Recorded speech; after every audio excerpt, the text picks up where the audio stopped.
This is a very impactful episode for me. The artist is Freddy Leone. Freddy in this episode talks a lot about spirituality in the form of his Christian faith. He gives his 2 cents, although it's more kind of like a gold mine, on how artists can make the most out of their lives and their careers and how they live, and he just drops a lot of wisdom in this one. He's a super down-to-earth dude, and I felt like the entire time we're talking, and even before we were talking, I felt like I could really feel a care for me from him, even as complete strangers. And his career is one that has such merit to it, to where it's living proof of what he talks about with what he's done. I don't think I've interviewed many people who support themselves full-time from art, but Freddy Leone is one of them. And I'm incredibly grateful and blessed to have been able to sit down and speak with him. I really hope this one can impact you guys as much as it did me as I was having it, and then also as I was editing it. So, as always, here's some sample work of his. Enjoy. Till it fades away, I need another hit on my plate. No turning back.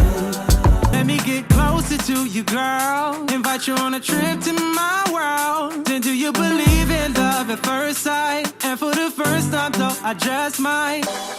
I don't need a reason to give you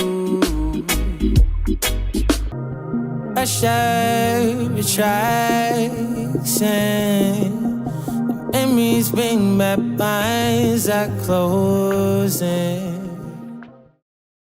In this first section, you're going to hear Freddy Leone explaining who he is, how he got started making music, and then kind of his beginnings in the music industry also. So it's pretty good. He also leads into what he's doing now after that, and it's really just some background on who he is. We're back. Hey. So we had some good conversation before we started recording and everything. Found out we both ran track. But you're a 400-meter runner, so that means you are a much better athlete than me. Man, I like the burn. Yeah. So, born and raised in Hawaii, on Oahu, right? Sure. Can you tell me a little bit about how long you've been making music and sort of what started all that? Yeah. Growing up, I grew up. My mom's from LA and my dad's from Motown.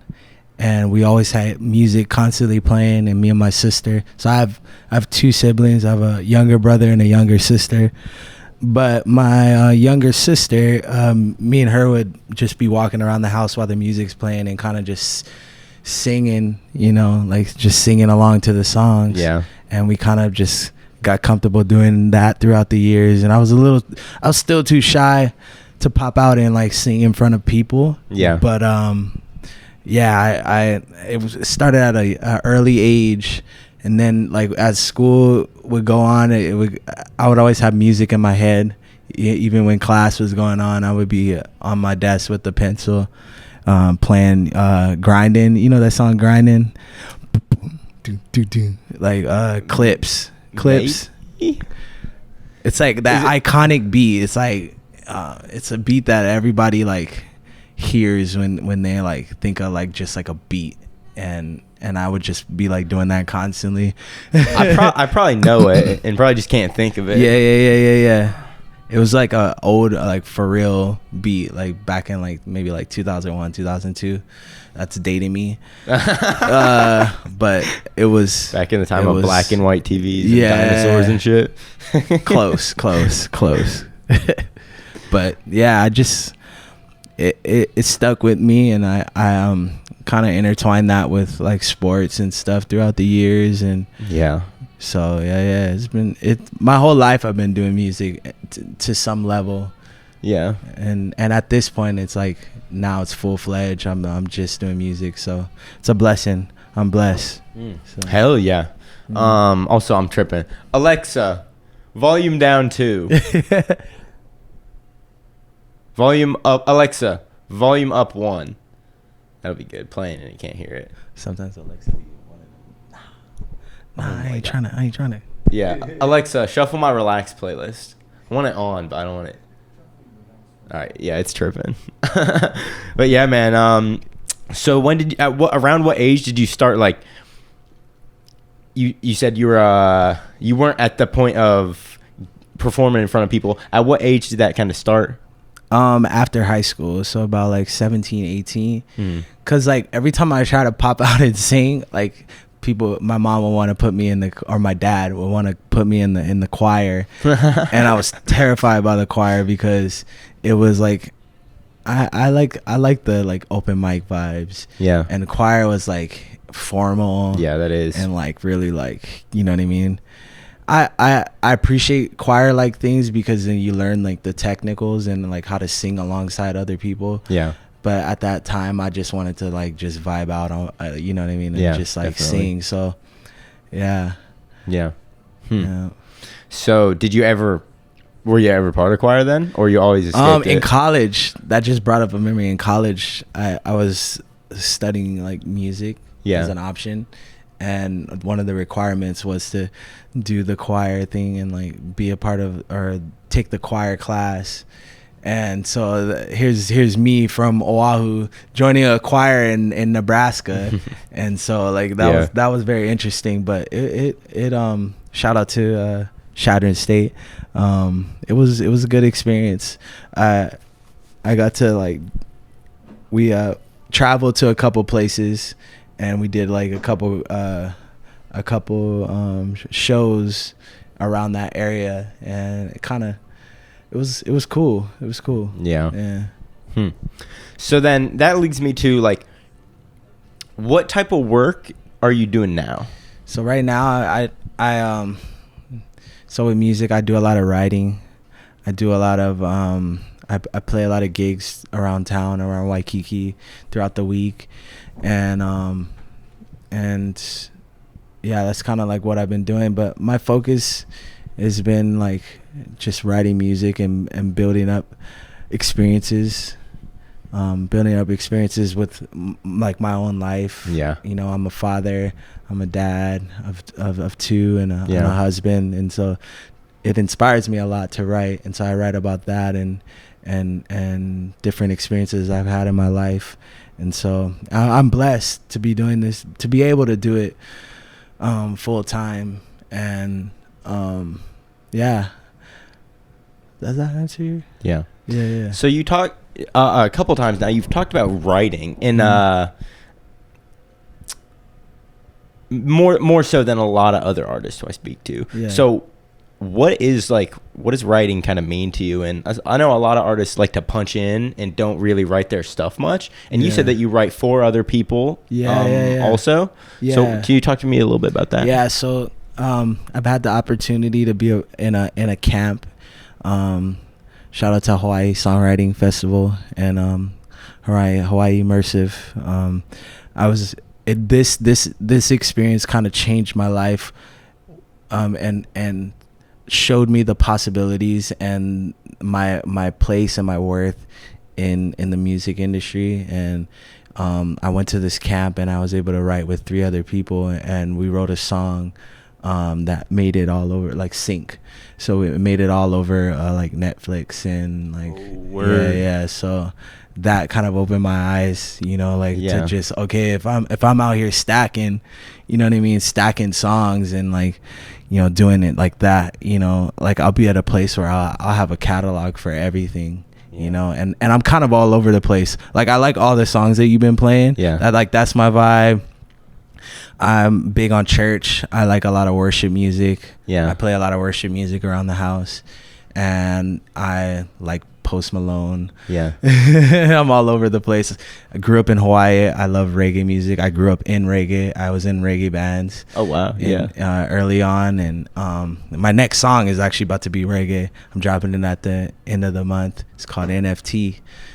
So I'm excited to show you that. I'm excited for that to come out. It's going to be good. Wrote that with my boy Lapana Eriko. Excellent producer, one of the best in Hawaii. But yeah. Freddy explained a little bit about his at the time upcoming project NFT. I say at the time because I shot this about a year before I actually edited it and released it. So that project is out, and you heard it at the start of this interview if you listen to the sample work. After that, Freddy cuts into talking about faith and kind of in the same vein, diligence, and especially how it relates to artists and to him as a Christian. This is really where the meat of the interview, I feel like, starts to come into play, especially coming from an artist with his credentials. This is a section that I think can benefit any artist of any medium. Throughout the whole part, he drops a bunch of great nuggets and little clips, which I'm probably gonna shameless plug, turn into reels and put. So follow my Instagram if you want to see those. They're probably out by the time you're watching this. Maybe not. Who knows? If you're watching it early, please enjoy. It's kind of like what it you know, like with any career that relies solely on your and your willingness to clock in for yourself, and show up. It's a lot of moments where you got to be okay with sitting in space at times, because sometimes it might not be moving. So this is what I believe is, I believe that it requires a lot of faith. Mm-hmm. And even when you don't see the outcome of like what your goals are, and like you don't see any progress toward the goal, you're still pushing. And that's what I believe is faith. And you know, like allowing yourself to go through those moments where nothing's happening, and still being who you are, because it relates to life too. It's because you being who you are allows for people that need you to be who you are to them. It allows that space for them to connect and you serve your purpose. Yeah. And so like, I had a lot of that starting out. I had no gigs, and I went to school for computers and IT. I was studying to be a program manager, like a desk job. And I got a couple jobs here. When I came back from school, I went to school in Nebraska, and then when I graduated, I came back home, and I didn't like it. And it just, you know, that feeling where it's like a gut busting, like feeling like this is not what I feel like I'm brought to this earth to do.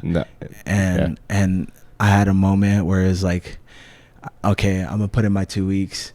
And then I put in my 2 weeks, and I showed up, and it even more so, like, and I was just like, I can't do the 2 weeks, and I had to just bounce, because that's how strongly I feel about like what I need to do. And I feel like with anything in life that you're passionate about and that you have a dream for, it's got to be that kind of like call and response. You get that feeling in your soul and in your spirit that this is the direction that you're headed. You got to jump on it. You know what I mean? Yeah, I know exactly what you mean. So yeah, I did that. I'm so grateful, because I was like, a couple of times I would think back like, oh, what if I just did that? I'm sure I could have did music still and did that, but who knows? You know what I mean? Like, so you were speaking my language. There's a million questions that keep popping up into my head. I'll just go with the first one that I had. So when you say that you feel like it's faith when you're working and it's not moving, but you're still working for it. Faith for what? Like when you say that, do you mean faith that you're going to get progress, to be like, what's that all for? So I'm a Christian, and I believe, and it's scriptural, that faith is the substance of things hoped for and the evidence of things not seen. And what I believe is faith carry you where your understanding can't carry you. And we're believing, we believe in God, and we're believing something that we don't see. we see the evidence of it, like through, you know, like happenings and things happening, and but like actually, you know, God sitting next to us as a person, we don't see that, but still pursuing that, even though people will say what they say, and you know what I mean, and it'll be like a whole thing, but just that allows you to walk into places where your understanding couldn't take you. Yeah. You know what I mean? And applying that to what I was saying earlier is I didn't have an understanding of music. My family, my parents didn't understand, weren't they were hardworking people. My dad was a Marine. Yeah. You know, my mom did hair. You know, she did hair out of our house, and shout out to Kipapa. That's the place I'm from. And you know, like, there was not any real examples for how to do that. Yeah. How to be an artist. You know what I mean? All it is like, okay, you know what I mean? Like, that means you're not working. Yeah. Like, how are you? That's the questions I was asked. Like, that's a job that you went to school for, you know, and it's good money. You know, are you sure about this? Faith is the yes, I'm sure. Yeah. And you know what I mean? And going and stepping out, you know, like we have this like story of like, you know, Peter jumping out, you know, like walking on water with Jesus, you know, like it physics defies that from happening, but you believing and you jump and you stepping out of the boat and you walking really puts a really, like, it's powerful, you know. And so I did that, and you know, I seen a lot of intangible things that happened out of me doing that, because I was able to have extra time to work on my craft, and a lot of this takes practice. Like, sometimes I'm able to say that, like, my voice when I first started wasn't what it is now, and I feel like the practice I did and taking advice from people and honing in on my craft and stuff like that, I'm able to be in a place where I can show up to a wedding and play at a wedding, and it's exactly what it is. I can show up to a gig in Waikiki and it's exactly what it needs to be. Yeah. You know what I mean? That takes preparation, that takes practice. And so, yeah, I'm thankful, man. I'm so thankful. Next, I'm going to ask him a question clarifying when he actually kind of took the leap of faith to become a full-time artist. That leads into a great conversation about what it means to actually take that leap, and then also me asking about advice for me taking that leap of faith to try and be a full-time artist. This is a great one for any artist who might be struggling with how to treat risk when it comes to you pursuing an artistic career. Bro. Yeah. Hell yeah. So your stepping off the boat moment, you said you put your 2 weeks in and then you felt it, and you couldn't even do that rest of that. Yeah. When, what time frame did that happen? A year was 2017. Okay. Yeah. And I was depressed working that job, bro. Yeah. I was like, man, I couldn't listen to music. I couldn't do it. For, you know, when it's like 8 hours, you gotta be thinking about what the job requires for 8 hours. 8 hours in a daytime is a lot. Yeah, it is. Because the other 8 you would be sleeping, and the other 8 is, you know what I mean, what you're left with. Yeah. You know, willing that you're able to spend all 8 on music, which is certainly like probably not the case. Yeah, definitely. You know what I mean? And that took its toll on me. You know, like, I was in a relationship back at that time, and it was a long distance relationship, and that didn't work out, and I was like, oh, like, in my feelings, you know what I mean? And I didn't know what to do next, and deep in my heart, I knew that this was not for me, and I had to act on it immediately. Yeah. And I had to step out of that boat.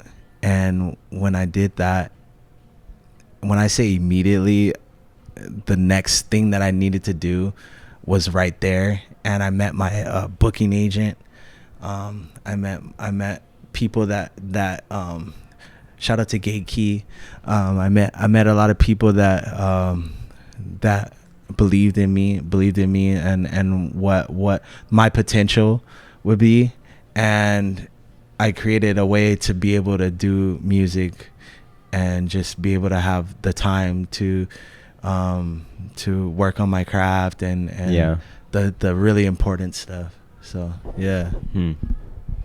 Interesting. Yeah. So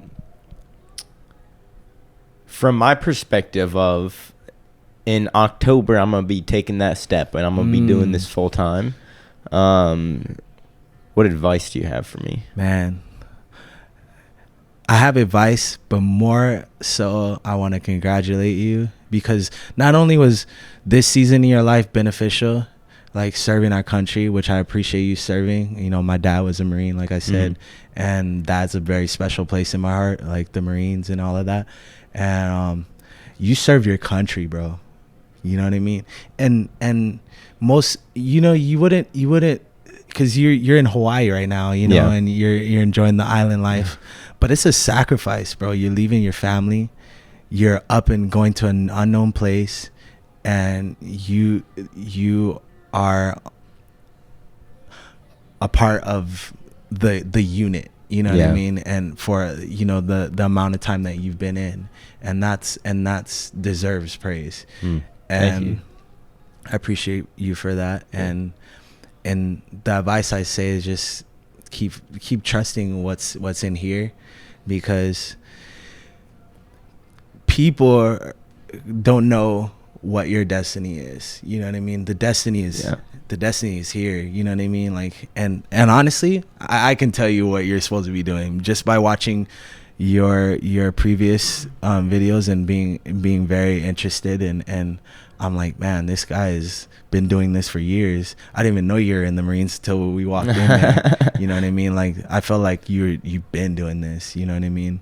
And you've been doing this, but now you're walking into what's next for Chase. You know what I mean? And that I'm excited for, and I'll be following you and thank you and following your journey, and I'm excited because that is not a easy, especially like it's just not an easy thing to leave stability, and a lot of times it's being unstable is what causes you to be in that place where you start figuring out who you really are and start figuring out what it is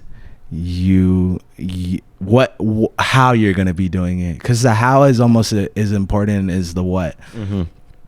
Just like with like things that how you do this, that's different from everybody else, could be the thing that makes you stand out. You know what I mean? And that I'm excited for. That how is what worries me. That's why I've I've had conversations with my fiance about it, of like what it's gonna be like, because the money's gonna go down for sure.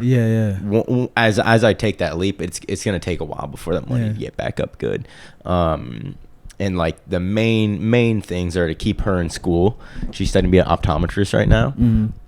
That, and then like while I pursue this, neither of us want to give up on our dreams or let the other person, so it's just figuring that out. It's gonna be a lot of, man, that's such a beautiful thing though. Like, that's such a beautiful thing.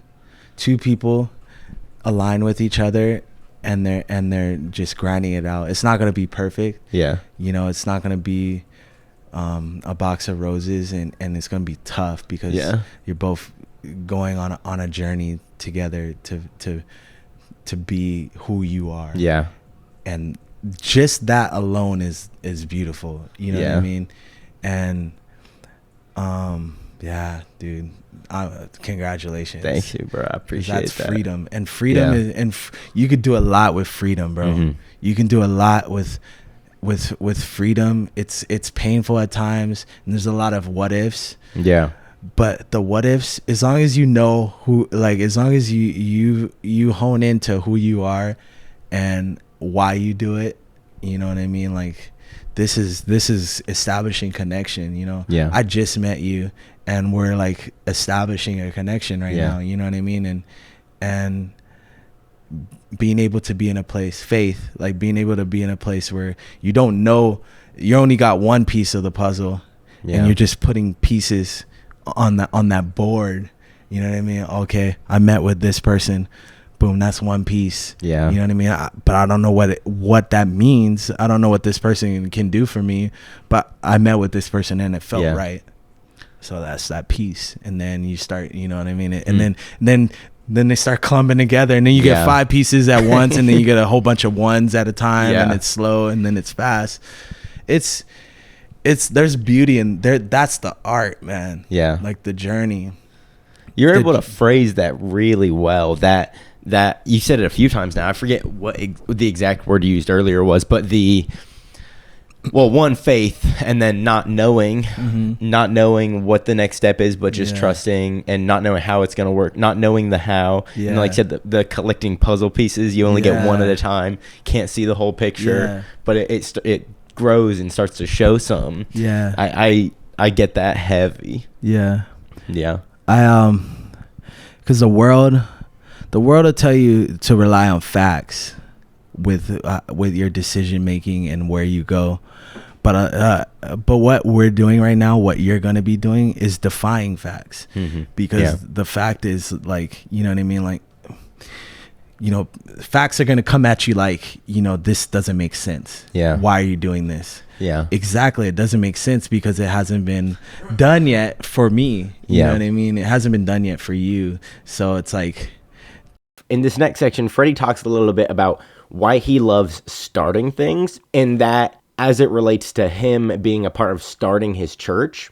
And also, he talks a good bit about a nonprofit here, a mental health nonprofit that he hoped to start up. And then that leads into a great conversation of the relevance of the nonprofit as it relates to mental health. And he explains the name of it a bit, which is cool, and gives some of the background towards it. So I think that is really, it's just good context to kind of understand the type of person, as he has already a little, and as he gives a great deal more personal advice from his own life in follow-on sections. man, I want to just, I love starting things. Yeah. Like, I was a part of starting this church. I'm a part of a new church called The House Established. Mm-hmm. And we've been together for 2 years, 2 years now, and just seeing things happen from the beginning. And I didn't even know I was starting a church. I didn't know I was going to be a part of that process. I also didn't feel worthy because I wasn't doing any church things for 3 years, bro. And I was just kind of like in my bag and like just, you know, like doing things for myself and my family. And I the way it worked out is I met my pastor, John Termini, in a place where I was kind of searching for something and a little something extra. And I wanted to start a nonprofit for mental health. Mm-hmm. Because I had a lot of friends, and then this was really like something that's been like was really something that is pressing on me. And you know, like being with all of that, it comes with a lot of with a price, because you give everything out of yourself, and you know, sometimes it doesn't get reciprocated. And you mean with like starting something new? Yeah, or with being an artist. Like, being an artist, putting yourself out there, giving everything on a platter. And you know, like I've had friends that, you know, like ended their life that were artists and musicians, and I wanted to create a platform that gave people the tools that they needed to figure things out, you know what I mean, and to find their way back to their truest self. And with saying that, like, I met my pastor, and his wife is a neuropsychologist. Oh, wow. Yeah. right? That's pretty specific, right? Yeah, it is. And in my mind, I'm like, no way. And to me, that was like a sign. Yeah. You know what I mean? And that this is something that I need to be a part of. And I've been so blessed in these past years, bro. These past 2 years has been a blessing. Yeah. So what's the nonprofit called, or did that become the church? So I wanted to. It hasn't really happened yet. I know it will happen. Yeah. But I wanted to call it. I don't care if I say it on, but 12 noon, because I wrote a song called. So I'm a part of a band, called 12 Noon and Midnight. Yeah. And it's me and this guy, Gabriel Miller. I grew up with this guy, and we were kind of going through some low parts of our life together. And we have this song called Green Zone that's out, and it talks about like how, you know, a lot of well, the green stone is a stone that you find in New Zealand.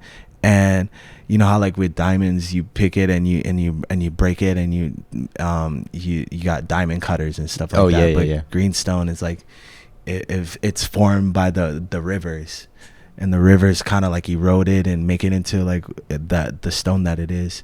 And that's kind of like how it is for life. Like you go through a lot of things that press you into who you are, you know, like you have seasons in your life where you're this and that translates to who you are now. And so and then I also wrote a song called the song that really set that for me was it's called 2:30. So I wrote that song in obviously 2:30, but it was just talking about like how like the feelings that you feel when you're kind of like down in the dumps, you know what I mean? Like you feel cold, you feel isolated, you feel not yourself, and that there's hope in through that situation. You know what I mean? And even when you feel like there's no way out, there's a way through it. And so like that was a big thing that was on my heart, and just how everything intertwined with that. But yeah. Hell yeah, man. Yeah. That's dope. Yeah. It's deep. It's deep. Yeah. So I already told you that I recorded this about a year before I actually was able to edit it. So it'd been a while since we had the conversation, and I vaguely remembered what the conversation was about, but we only had 3 hours together, 1.5 being actual like recording conversation time. So I really was hearing it again almost for the first time as I'm editing it. And this section right here was one that really kind of stopped me in my tracks as I was listening to it, because he starts to get into deeper stuff. And that comes from me asking him the question of what matters most. Regardless of what you believe, because he talks here about his religion, Christianity, I really think that if you listen to this section, you can relate to it and feel his authenticity and his integrity and loyalty towards his religion, his family, his career, all of that. It's a great one. It's really a section where as I was listening to it while editing it, I was moved and I was so appreciative of being able to listen to him talk. And it really just makes me think like, this is being able to do these interviews is so cool for me. I'm so blessed to have the opportunity to sit down, talk, and have conversations like this. So, I don't know, rambling, but I hope that as you're listening to this, maybe it has a similar effect on you. Where do you think you're gonna be in like 5 years, or where do you want to be? 5 years. Ignore 5 years. In the future. Yeah, because I'm guessing you future. probably have a goal or something in your mind. Yeah. I love what I'm doing, and I love the pace that I'm at, and I love what I'm currently like, what I've been currently doing. And I just want to continue to do that. I want to continue to be a good husband. I want to continue to be a good father as my kids, you know, in 5 years, my daughter's going to be 8. Oh man. Yo. That's going to be wild. Yeah. 8, and having an 8-year-old. You know, like I want to be the best father to that 8-year-old. Yeah, And then I have a son. My son, he's 2 right now. He's good fun. He's gonna be 7. Wow, that's crazy. He's gonna be 7 in 5 years. That blows my mind. Yeah, because what they're at right now, then in 5 years they're not gonna be that. They're gonna be way different. Yeah, 5 years at that point. Yeah, they're gonna look back at this when they're like 15 or 20. Yeah. And they'd be like, damn, look at dad. For real. Damn. He old. You know what I'm saying? Like, for real. Like, yeah. So then, talking about your kids and everything, obviously that is probably, I wouldn't know, I'm not a parent. Yeah. But, you know, whenever you think of like what matters most. Do you want kids? Yeah. We want kids down the road. Down the road. Yeah, we want them. Yeah. Closer to like 29, around 28 to 30. That's exactly where I had my first kid. Yeah, that's around when I have them. Yeah, it was probably just like 2. It was it was COVID babies. Yeah, yeah, we was after it. You know what I'm talking about? Yeah, but yeah. Well, so that leads me to the question though: what are the most important things to you in life? Yeah. I look at it like this, like God is at the top, my family, and then me. Mm-hmm. And so God, if I maintain the relationship with God that I have, everything else will follow. And it has been. Mm-hmm. And my family, if things line up, if the things that I'm doing, my career lines up with or it benefits my family, then it's a good thing. Obviously my career provides. Yeah. And you know, like me, if I take care of myself, my mind, my body, jiu-jitsu, my spirit, you know what I mean? Like I am able to take care of things. I'm able to be in a place where I, you know, can rely on God, you know what I mean? And rely and really push to be the best husband, be the best dad. So like that's kind of like where it is, and music falls under that because, you know, music is therapeutic for me. Like being able to write a song and like finish it and like be able, like, that is very therapeutic for me.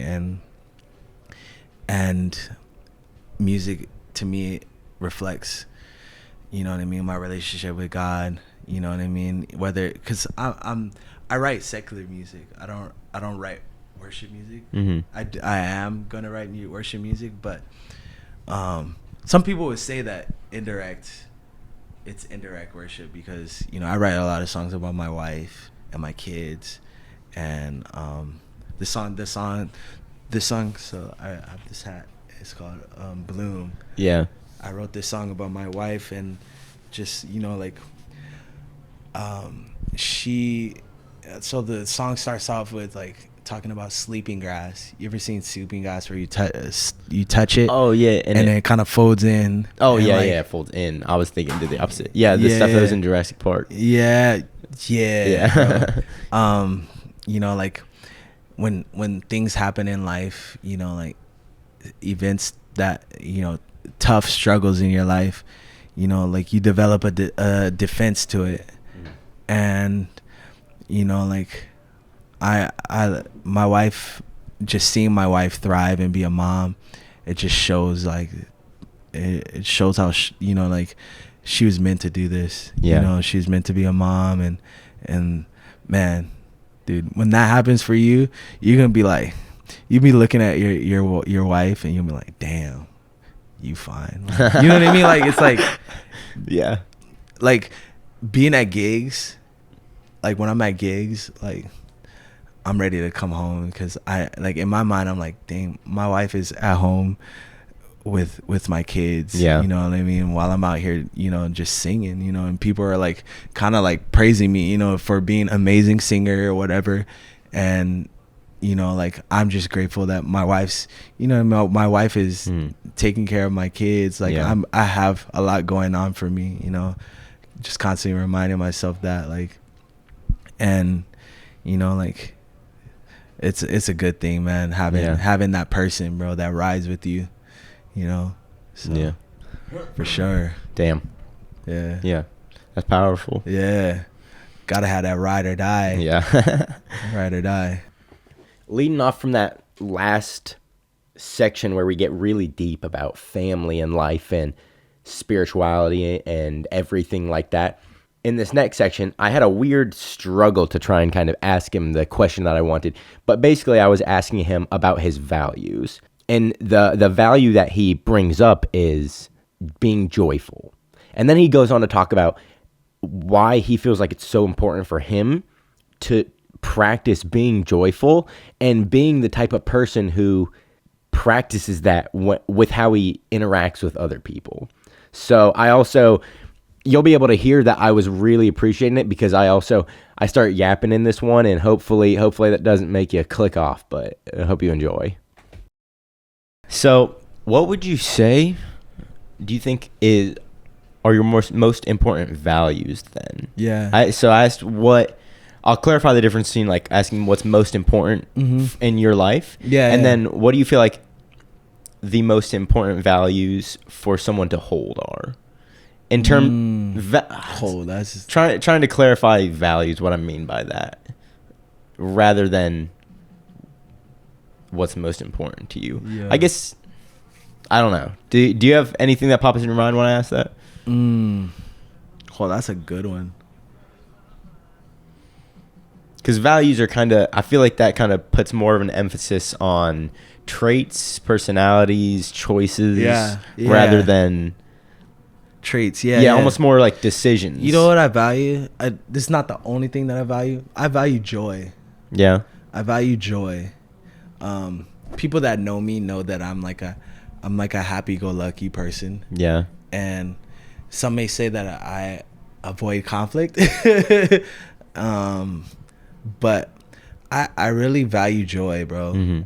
I value, because there's a lot of things that you could stress out in life about, low key, like, you know what I mean? Like, you can stress out about like everything. Coffee, you know what I mean? Like, this coffee ain't hidden like how it's supposed to, or you know what I mean? Like, there's so many things that you could stress out of life, you know what I mean? Like, doesn't mean that you don't work and you know what I mean, you take care of the things that you need to take care of, but like having joy and knowing like, man, like I'm alive, like, being able to like fall back on that, like when you get stressed, like or like,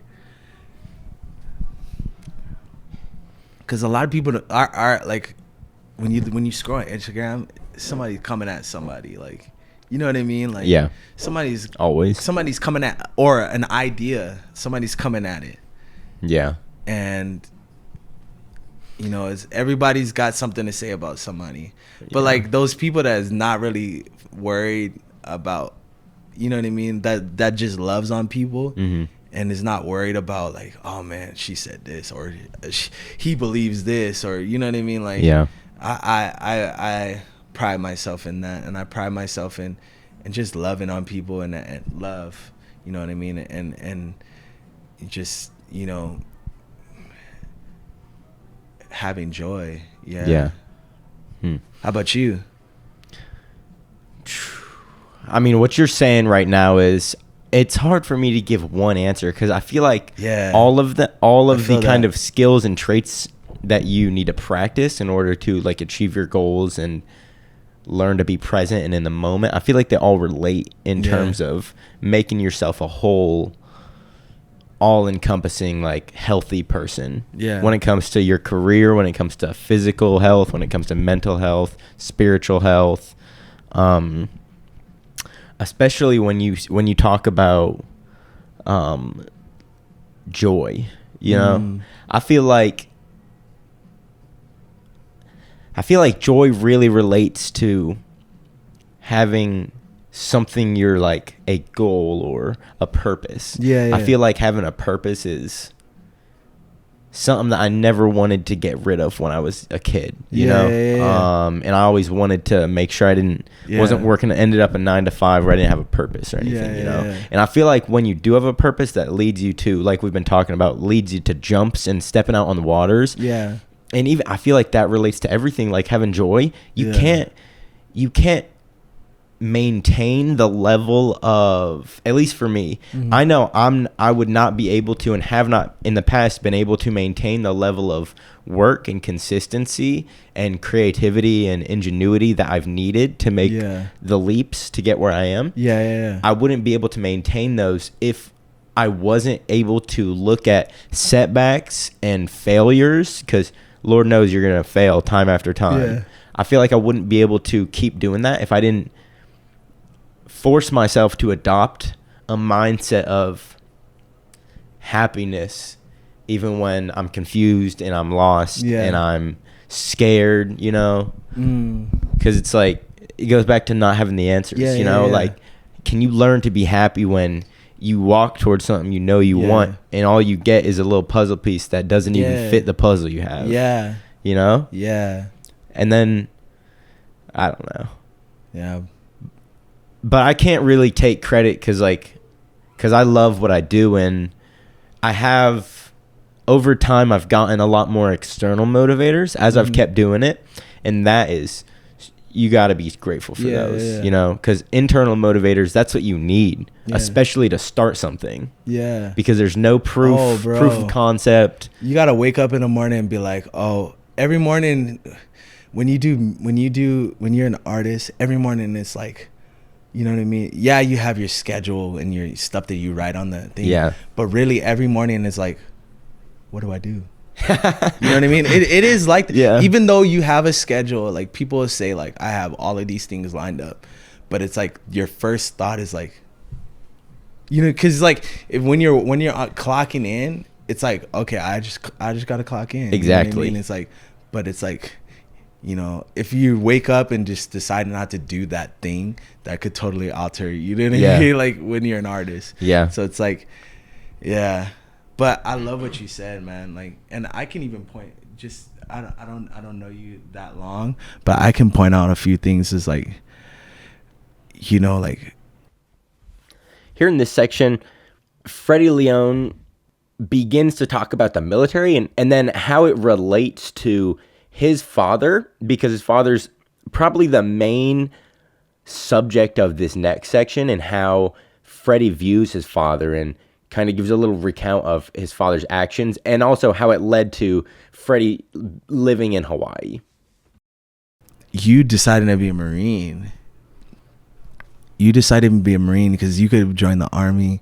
You could have joined I'm not clowning on any branch whatsoever, but you know, like, the Marines is the few and the proud, you know what I mean? And you chose that, like that, and moving to Hawaii and being in how many people in your area that you're from is living in Hawaii, you know what I mean? Like, that's a lot of things that have, like, that you should have joy about, because these are good circumstances, bro. Yeah, they are. Like, and even after, you know, when you get out of the Marines, you never really get out. You always have that alpha, like that superior, like, energy, man. Like, my dad, that's what I love about my dad. Like, my dad still to this day, he has that, like, he still wears the emblem on his. Was he in for, did he do full 20?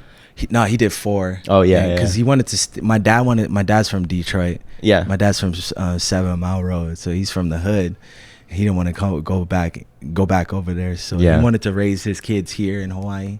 Oh really? So, you said you lived here. That's so, right. That's awesome. You know, so he wanted to create a life here, so he got out, and and he stayed here. He was stationed here. Yeah, he was stationed in K-Bay. So, that's crazy to stay here. Then that's because that's difficult. Yeah, so he got out. He was a truck driver when he got out, you know, and you know, he did what he had to do for us. He did what he had to do, and he got out before we were born, but he got out because he he wanted to stay here and raise a family and do life here. And he did everything from that moment on. He did everything that he could to, you know, give us the best opportunity here. Yeah. And bro, I really enjoyed my childhood here. I learned a lot. I learned a lot from people here. You learn a lot. You learn a lot about culture here. And yeah, just I'm blessed to be from Hawaii. Yeah. It's a special place. We don't deal with a lot of other things that like people deal with in other areas, and we understand family in a way of like, you know, you can pop up in auntie's house and auntie get, you know what I mean, rice on the rice cooker, you know what I mean, like, you know, and like some Portuguese sausage maybe, you know what I mean. Sounds good right now. But yeah. So your dad moving out of Detroit, was it straight out of high school he joined the Marines? Yeah, straight out. Straight out of high school, leaves Detroit. Yeah. Station here. And then he stayed here, like he didn't go back, he stayed here? Yeah, he stayed here, man. So that's some like mover and shaker, groundbreaker shit. So he was a part of Charlie Company 1-3, and he got out. He didn't even know that. I mean, obviously you don't know when war happens, but he got out a year before the Gulf War. Oh yeah. And that's dating me because he got married and then he had kids like around that time. So yeah, but his whole, like, I'm pretty sure like a lot of his company was in that war, and a lot of them didn't make it, you know what I mean, like a lot of his the people that he was in with didn't make it. And you know, like, it's just all about like decisions you make that, you know what I mean, regardless he would have served his country, you know what I mean, but then like I wouldn't be here, you know. So it's like you got to follow what your heart is telling you. You got to follow what your gut is saying, and you know, your spirit is saying, and so well, the reason I say that is because so me, I've been in for I have a 5-year contract, so I'm about to get out in October, and like the idea of staying here and just building a life here, especially like for my future family, like that's terrifying with how expensive it is. So that's no joke what he did, and I say that because I see like the same you said that you took that leap of faith and you stepped out onto the water like that. So it's like I see just in this very brief meeting of you, I can see sort of, I'm not surprised that like to hear that he did something like that, like what you're doing, carrying on the legacy. How do you feel like, what type of stuff do you think that affected you? I guess it's just a question of like, what do you think you were taught? I went to where he came from, bro. And my mom's from South Central LA. My mom's from Crenshaw. So like Nipsey Hussle, like that area. My dad, when I went to I grew up going to my grandma's house in LA and like seeing, like I would go there in like around the time of Tupac, you know what I mean, like, and like it was happening out there. Things was really like going off. But then I went to Detroit like maybe six years ago. I went to where he was, and like I seen like the disparity. It was like night and day, bro. And just seeing, and we went, the memory that sticks out to me to this day of like going, we went to his grandma's house, and we drove up, and we kept driving back and forth because he didn't know where it was, but he knew where it was, and we were in the right place. But it was just the fact that his grandma's house was like covered in grass. Grass grew over his house. And just seeing the utter, like, the coldness in his face of like what happened, and like no one told him like about like that was happening to his grandma's house, and like that's just like the situation, you know what I mean? And I'm just blessed to, you know, not be in that situation with him, you know, like but yeah, like a lot of sacrifices was made for me to be who I am, you know what I mean? And yeah, I'm just thankful, bro. I'm thankful. Leading off that last section, talking about his dad, that makes me ask the question of, in general, what he felt like he learned and like the lessons he got from his parents. It also leads into the effect that all of his supporters, aka his loved ones, kind of had on him. And he talks a little bit about how the support and the care and the love that he received from the people closest to him, how it helped him change his life and kind of turn it around.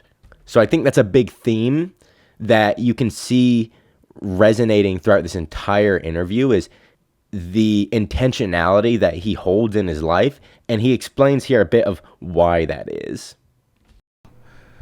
Yeah. What are you most grateful from them to them having taught you? Just loving people, man. Loving people. That's the biggest thing I get from my parents, is they really loved us. They put their best foot out for us, and they were willing to do anything for us. Yeah. And I knew that was out of love. And you know, like I made a lot of mistakes in my life as an adult, and just seeing them still love me for that, like, man, I was depressed. I crashed my car, you know, got DUI, you know what I mean, like that, like those kind of things, man. And like my mom, like, just kind of like still loved me, and like, you know, like still like held me and said, this is not who you are, this is those things. And the crazy thing was, all of that was happening before I got to that place where I'm like, okay, I see where my life's headed. Like, if I'm not just free and being who I am, this is kind of like the dead end, you know what I mean? Like, if I don't make a change and I don't like flip things around, and you got to have those people around you that tell you who you really are, and that show you who you really are. Yeah. Because they'll remind you when things happen and it throws you off course, they'll be able to remind you and say like, oh, this is not who you are. Yeah. You know what I mean? This is who you are. And then you're like, oh, yeah. And it's a tough road. And, you know, like looking back and seeing where I'm at now, I'm like, dang, that actually happened to me. You know what I mean? Yeah. Like these things that could have like, you know, totally ended my life, you know what I mean? Or thrown me off course. Like this is, I am who I am because of the people that poured out into my life. So yeah. When you say that you need those people who can tell you like what's up, who specifically, like, who do you feel like that was for you? My mom, the Power Four, my friends, Gabe, Taz, and Elijah, and my wife. My wife tells me who I am a lot. Yeah. She always reminding me, and I love her. But yeah, those are the people, man. Like people that you could tell them bad news and they still stick around. You know what I mean? Like, or they could tell you bad news and you still sticking around. You know what I mean? Like, those are people. Yeah. Not too many of them. Yeah, bro. Like we look on Instagram, and we look on these like platforms, and we see people turning on each other. Yeah. Like, for the lightest things. Yeah. You know what I mean? Like, and some things do require them to, all right, I'm out. Yeah. Some things you'll look and be like, oh, snap. That happened. Yeah. Yeah. Did that. That's good. Yeah. But yeah. Yeah, man. Like, those are the people. Those are the people that, and then, yeah. My kids. Yeah. All right. I'm going to change the batteries real quick. I can't say it enough. The quality of conversations that Freddy Leone is bringing to the table here. So I really appreciate that. Next, he's talking about the importance of keeping a cool head in life, especially in the face of hardship. And then he also talks a little bit about how he thinks he got the ability to do that. And I'll let him explain it best. And we're back. Hey. Paused it. Yes, sir. Reset the batteries and everything. Yep.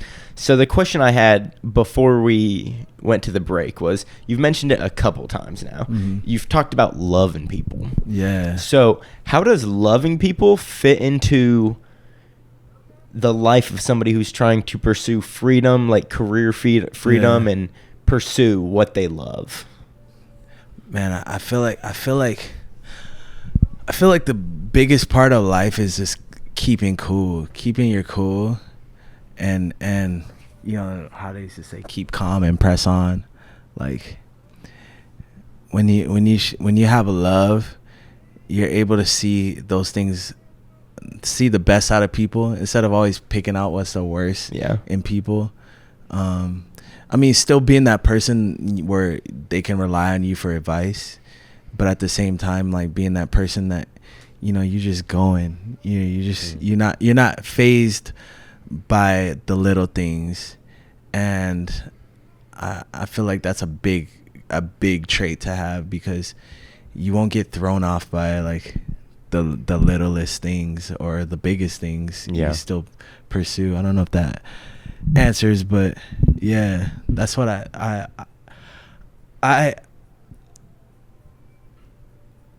don't worry. And I even though like I do worry, I don't, if that makes sense.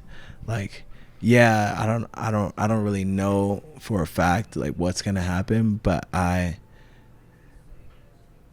am just cool with the process, you know. Yeah. Like even with jiu-jitsu, it's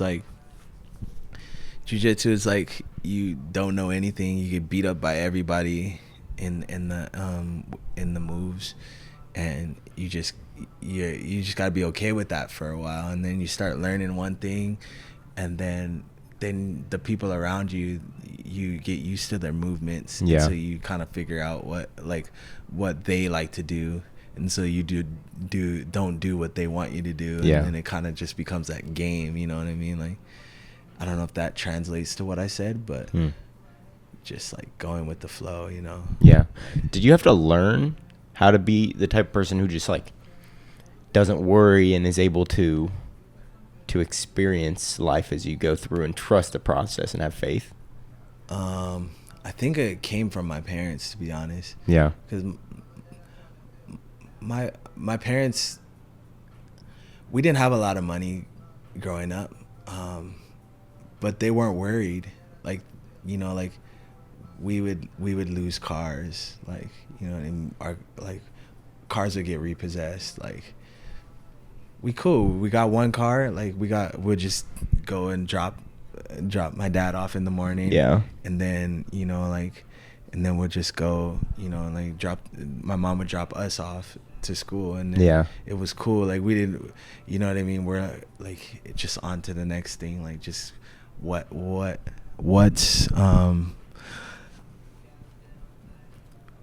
do we have that's, you know, like we can be happy about, and like, and still push on, you know. I to this day, that's like kind of been my mindset.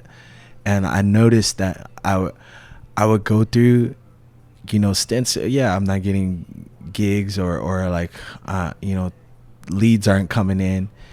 And then, perfect example, the last 2 years, like it would, for what I do, it was slower 2 years.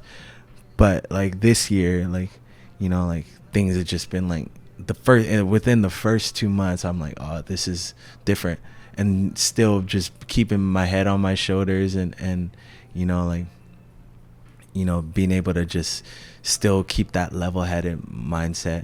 Because you gotta be humble in the lows and humble in the highs, because it keeps you kind of like, okay, job's not finished, like Kobe kind of thing. Like, you know, like I got to sing backgrounds for Tori Kelly a couple weeks ago. Damn. Yeah. Hell yeah. And then before that, me and Juju Yeah.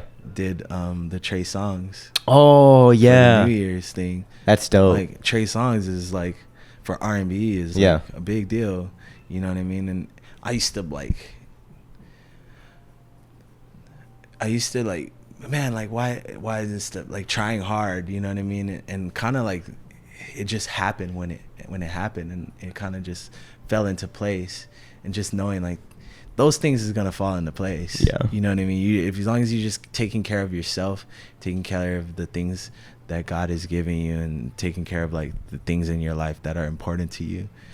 You know, like and being appreciative of what you do have.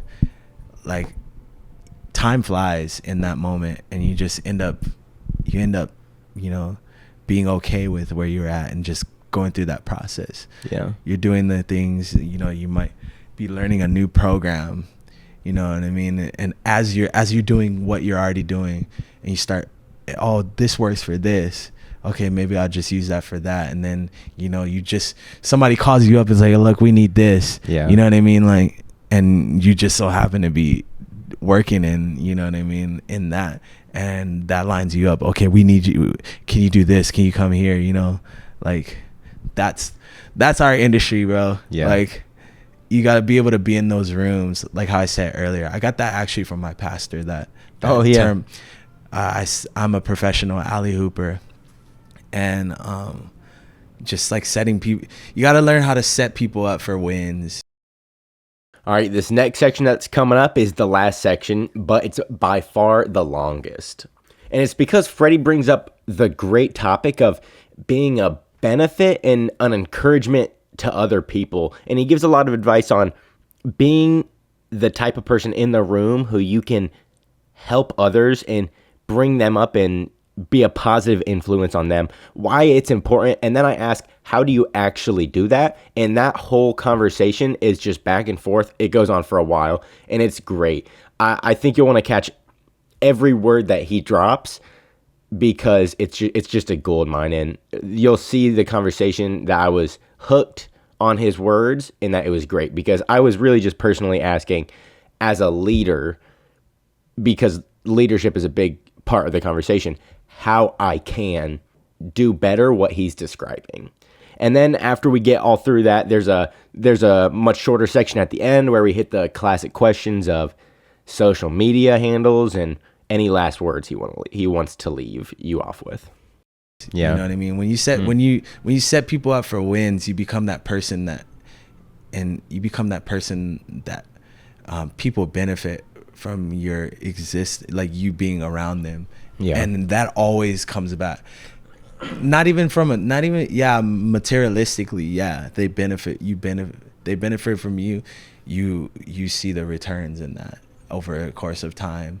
But even so, like, just when you're able to be in a room and you're able to like add to something, like me, like talking to you is good for me too, because you know what I mean, like I'm learning someone else's perspective on something, and two, I'm able to like speak out things that I might not necessarily. I'm an introvert, so I'm like, I come in waves, you know what I mean? And like, it's crazy to think I'm an introvert because I sing in front of a lot of people all the time, but like I do spend a lot of time just like kind of like just by myself, like that's how you like re-energize. And so like, you know, that it's good to get things out and like and like, oh, why was this? Oh, that's a good question. And then it just kind of like reiterates. So like so from my perspective, like with what I do, and then also broadly for anybody else who might be wondering, what does it mean to kind of like bring value to people? And you said, I forget how exactly you phrased it, but how do you do that? Say somebody who's watching this, like, or me, like, what does that mean to you, bringing value to people and making sure you're helping them? And having because we're in this, like, in our era of living. I don't know if that's the word, but we point out people's flaws constantly. And it, oh yeah, you believe this, like, or you no, that's not how you're supposed to do it, like, that's kind of been like a lot of what you see, like, out there in what we see. And like becoming the person that's like, all right, like, you're moved by like encouraging people, and knowing when to be, you got to correct things, but knowing how to correct it in a way that encourage it, that leaves people with an encouraged feeling. And that does a lot when you're able to honor people, when you're able to encourage people. Man, like, it really it does good for you, because you are if you're an encourager and you're encouraging the people around you, you're, especially from a leadership perspective, like, how to encourage people into doing what they need to do. Obviously it's not all that you have to actually tell them to do what they need to do, but being able to let your encouragement and you pouring into them, that creates that place where they feel not validated, but they feel encouraged to, you know what I mean, like, to go forward with it, even though it might be a difficult thing. I don't know if that. No, that's great. For me, for in my shoes, so so I do this, and I work with like lots of artists. I interview lots of people in different ways. I work with people, and then I want to keep building it to where I have I want to make this into a media production company. This and then everything else I do with media. So one of my dreams is I want to be able to grow it to where I can have teams helping me with projects, so we can work together. So with that, in the future, having like working with a team and leading a team, and then now as I'm interacting with artists, how can I foster and like learn and improve on my ability to encourage, while encourage and like be supportive, while encouraging and fostering growth. So I'm not just giving fake like platitudes like, you're doing great, man. How can someone practice that? Like, how could I practice that? That's a good question. Because it's one of those things where like I can know it's good, but then I don't really know where to go with that. A lot of encouragement, a lot of that spirit of encouragement comes from things, not just you actually encouraging them, but walking in it. Like, that's a thing that we say a lot in churches, like, you walking in something. I'm walking in love. I'm walking in joy. I'm walking in encouragement. I'm walking in this, you know what I mean? Like, it's what you're choosing to walk with.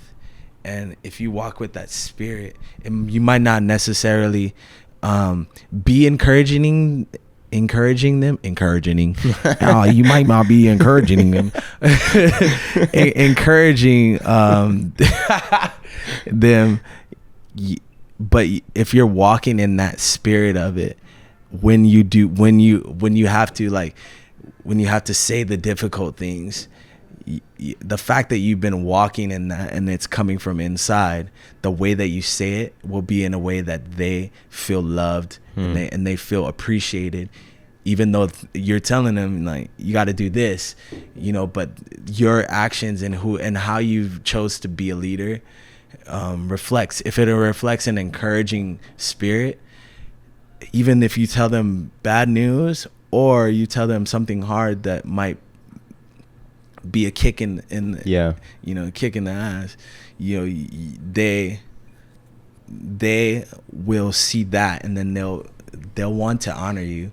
They'll want to do this for you. It's like having a coach, or you look at, I'm a Raiders fan, Antonio Pierce. They had a coach that they brought in for numbers, and he did all this at at Patriots. You know what I mean? Like he did all of these great things. Yeah.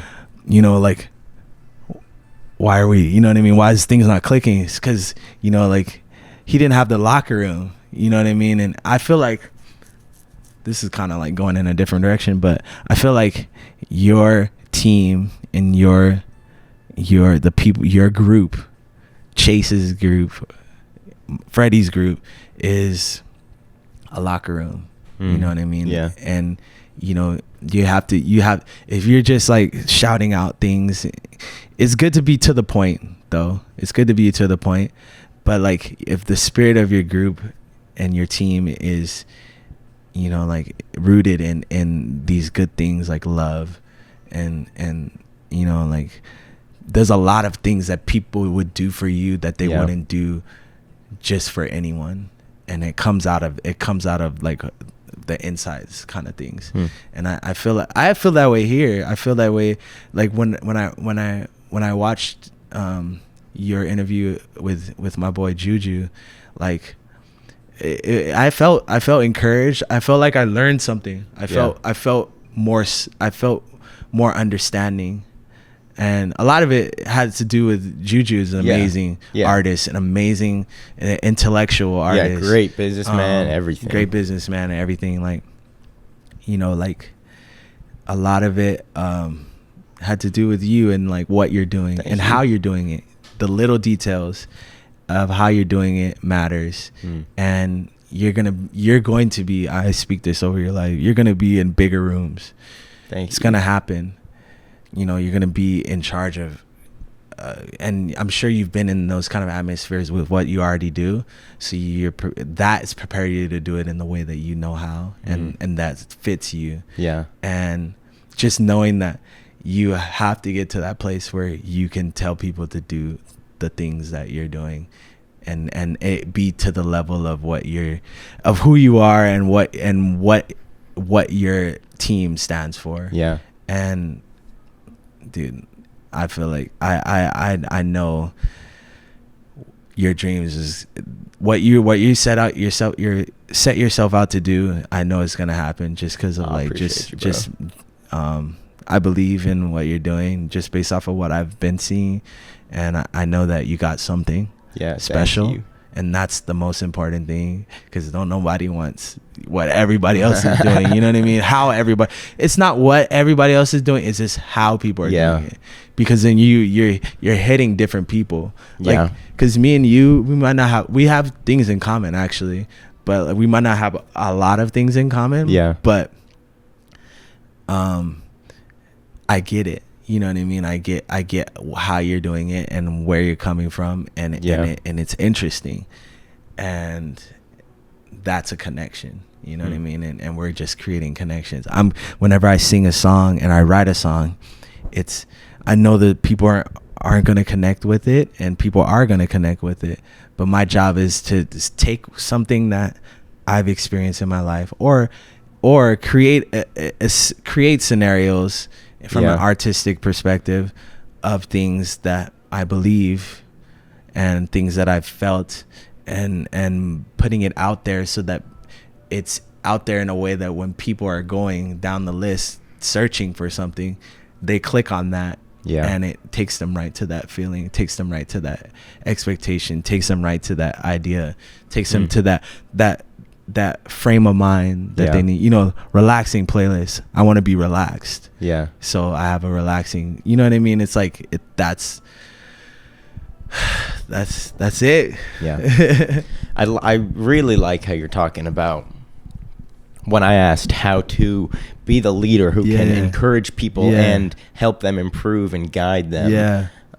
Do all those together. I really like how the big thing you focused on is, correct me if I say anything and you would adjust what I'm saying, but of how you kind of embody what you are trying to get across to yourself. And I feel like that's something I have always held for the work I do, especially when it comes to this podcast in these interviews with artists, is to always make sure I don't compromise with the kind of values I want it to hold, of being authentic and be able to give the real image across. Yeah. And I always, it was weird. I feel like a lot of people think this way. Mm-hmm. When you look at success and you look at authenticity, Yeah. I always viewed it as, in order to have one, you had to give up the other. Like, how people say, like, if an artist is doing really well or making a lot of money, then, like, they sold their soul to the devil, or they offer, like, you can't, like, make money and be a good person or something like that. And so I always was kind of worried that I was like, well, fuck, if I pursue this, am I going to have to give up, like, give up who I am at some point, Am I going to have to turn it for the dark, you know? And then, like, it's been a fun journey. To have to and be able to, like, have the freedom, be able to recognize that, like, oh, what actually makes success. And sometimes it's hard for, I'll have buddies who I can't convey this to. People who I work with, that at the end of the day, all that matters is the value of what you, especially in a business sense.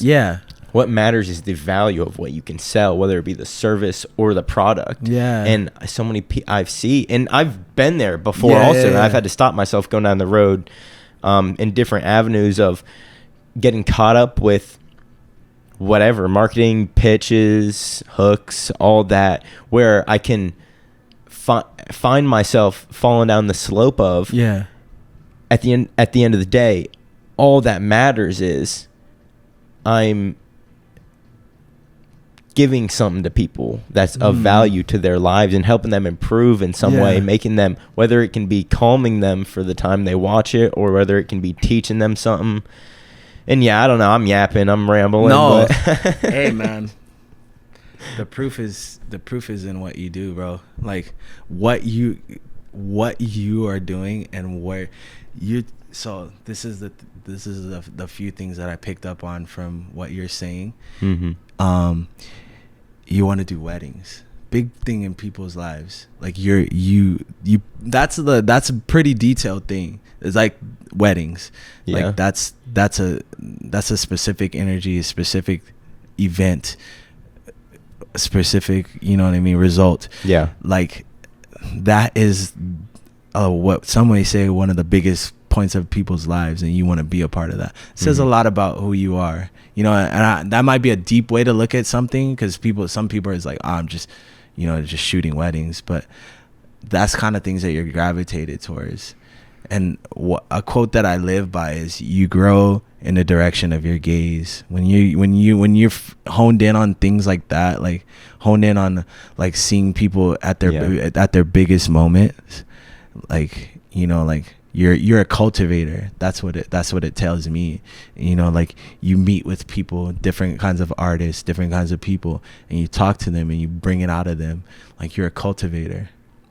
And so taking that and doing that and then replicating that with different types of people, that is the art. It's super fun. I can't take any credit for it. I just got lucky with like where my passions kind of met to where it worked out perfectly. I was just it's bro, it's no luck, man. You're destined to be where you're at now, and you're gonna be destined to be where you're at in the future.